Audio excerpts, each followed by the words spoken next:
Alors venons-y à ta langue, Ouais. notre langue.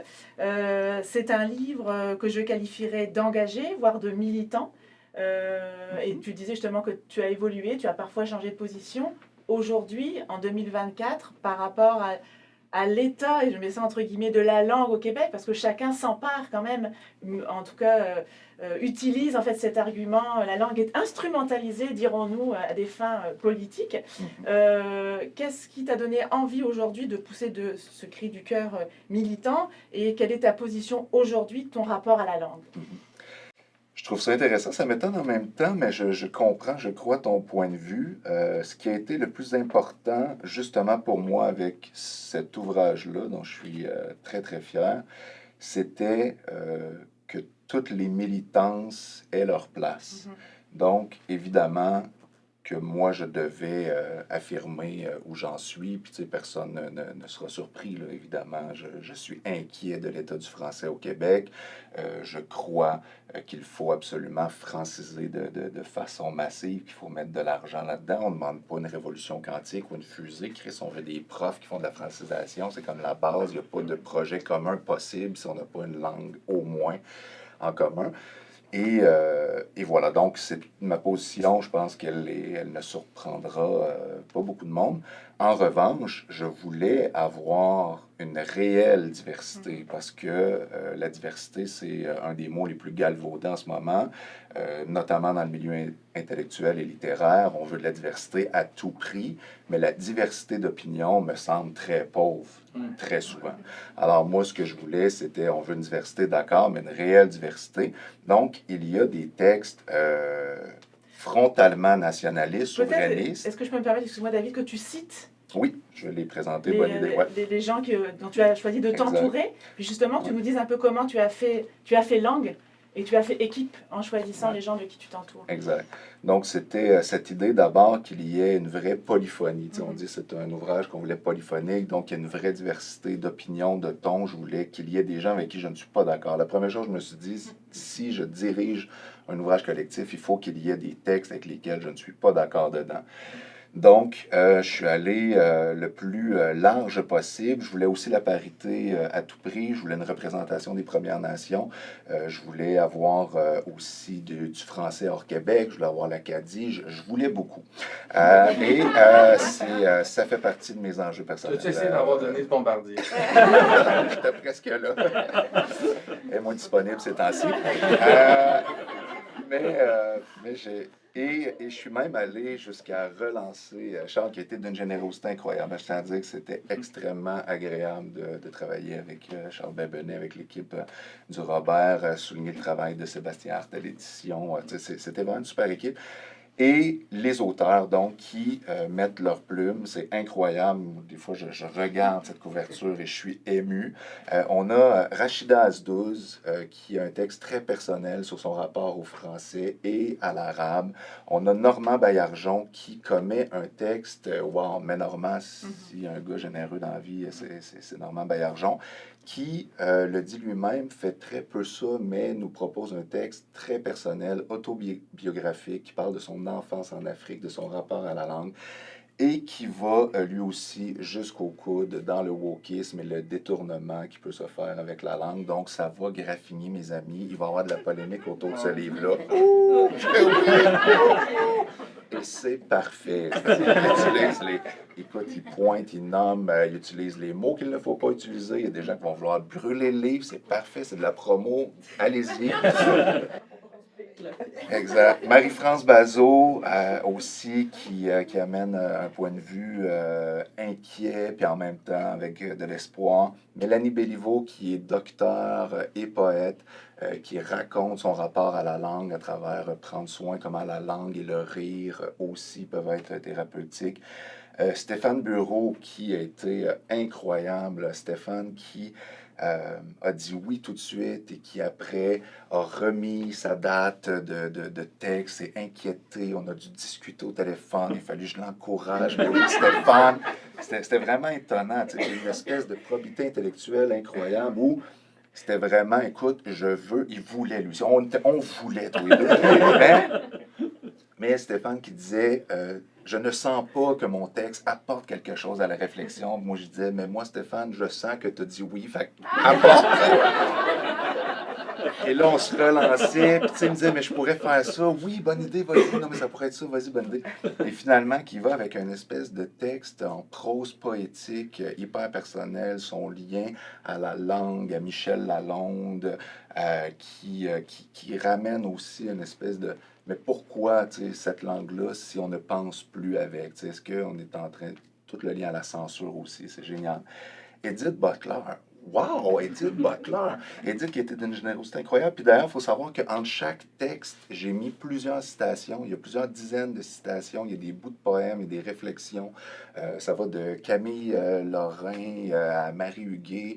Et Edith qui m'a aidé à trouver des citations acadiennes et qui va d'un texte tellement riche. Je n'ai jamais lu un texte aussi éclairant sur l'Acadie, sur le Chiac. Elle part du jour zéro et elle passe vraiment par toutes les transformations, même les régionalismes au niveau de la langue entre les Acadiens. C'est incroyable. Maya Cousineau-Molène, des Premières Nations, qui va d'une réflexion sur sa position d'Inou, de femme, et qui affirme qu'elle est d'abord Inou avant d'être québécoise. Donc, il y a aussi des choses qui peuvent déranger certaines personnes, mais qui ont le droit d'être. Et moi, je suis extrêmement heureux de ce texte-là.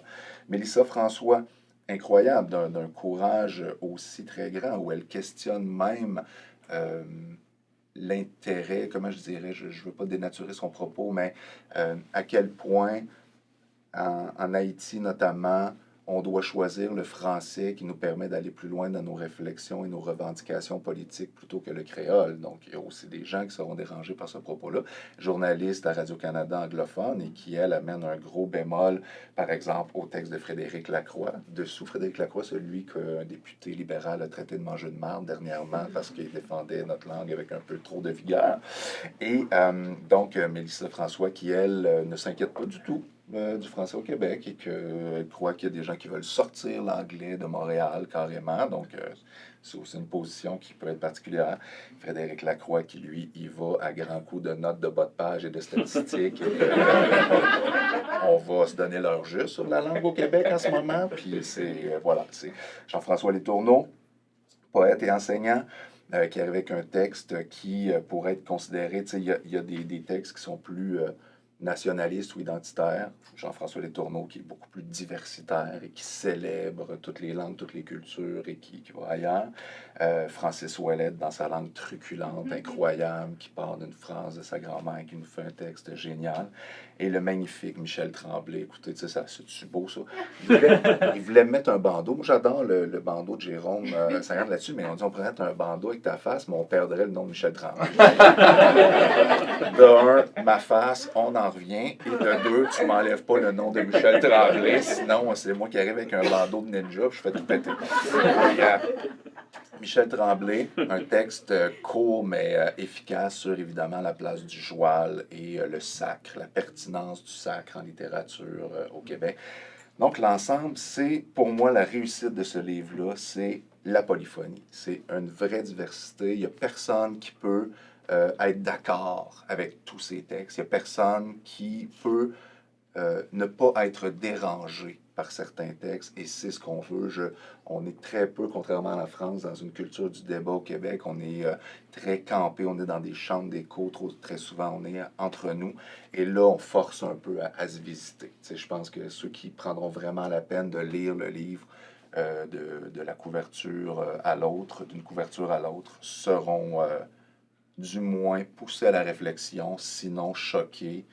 Il y aura réaction, et moi je pense que c'est vraiment la force de ce livre. Et donc j'aimerais ajouter aussi un très beau texte de David Goudreau. Merci, ça me fait plaisir. Toutes les contributions.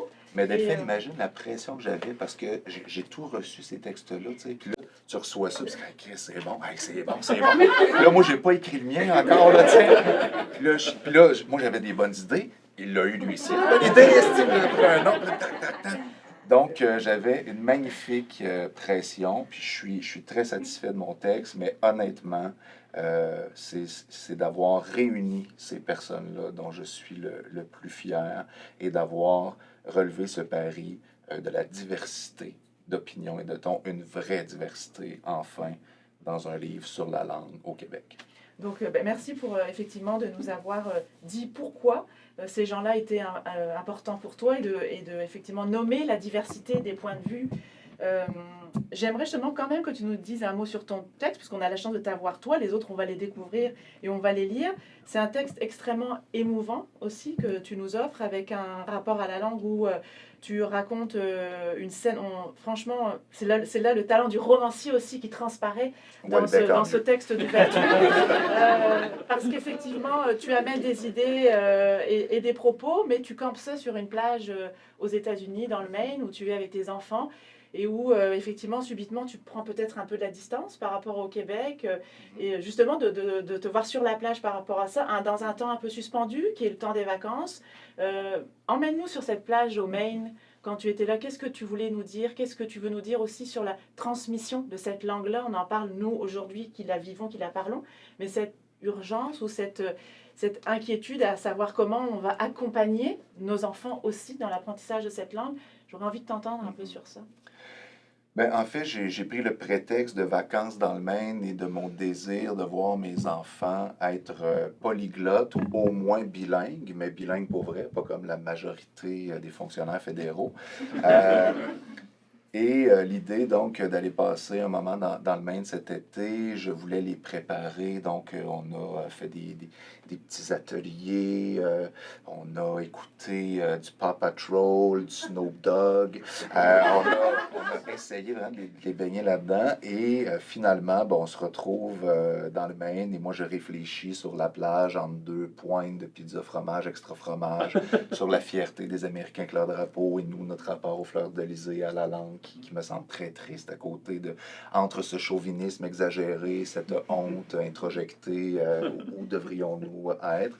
Puis finalement, cette idée que mes enfants apprennent beaucoup mieux à parler anglais au contact de l'indigène qu'ils ne le feront jamais avec moi qui essaie de leur enfoncer dans l'oreille Jack is a Taylor ou peu importe quelle technique Duolingo.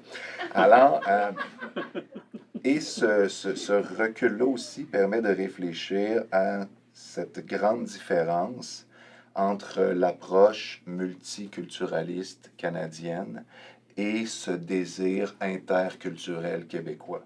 Et pour moi, dans toutes les différences que nous pouvons avoir avec le reste du Canada, je crois que nous sommes en train de perdre cette unicité, ce désir de rencontre que nous avons eu et qui doit passer par la langue, qui doit passer par la francisation. On n'a jamais répondu à la demande, nous y répondons moins que jamais. C'est une catastrophe incroyable, nationale. On en parle très peu, trop peu. La langue, en ce moment, est dans l'actualité, donc je pense qu'il va y avoir des munitions pour bien du monde là-dedans. Mais c'est une catastrophe, il n'y a pas d'autre mot, c'est vraiment une catastrophe. Et dans l'interculturalisme, on rencontre l'autre, il y a un vrai tissage et éventuellement métissage qui se fait. Et là, en ce moment, avec les vannes ouvertes des libéraux au niveau de l'immigration, avec le dénigrement de notre langue dans nos propres institutions, avec les mensonges répétés de ceux qui disent vouloir construire un Québec diversifié, mais qui, dans les faits, nourrissent un communautarisme de plus en plus affirmé. Mon espoir, c'est qu'on se donne les moyens de renverser la vapeur, de franciser le plus de gens possible et de maintenir ce rêve d'interculturalisme porté notamment par Godin, par Camille Lorrain, par Pauline Julien, par René Lévesque, par de nombreux autres. Sortir de cette mort annoncée évidente de notre culture magnifique, de notre unicité, de nos particularités, et à travers la langue qu'il faut célébrer dans ses québécismes, dans ses néologismes, dans ses emprunts aux Premières Nations, dans tous ces mots de toutes les communautés, mais qui doivent nous permettre de nous rencontrer. Et dans les faits, je crois qu'on s'en éloigne, et j'espère avec ce livre et quelques textes dans ce livre qu'on va donner un coup de barre, un coup de frein, qu'on va avoir un moment de réflexion parce qu'il y a une réelle catastrophe nationale à laquelle on réagit peu ou mal.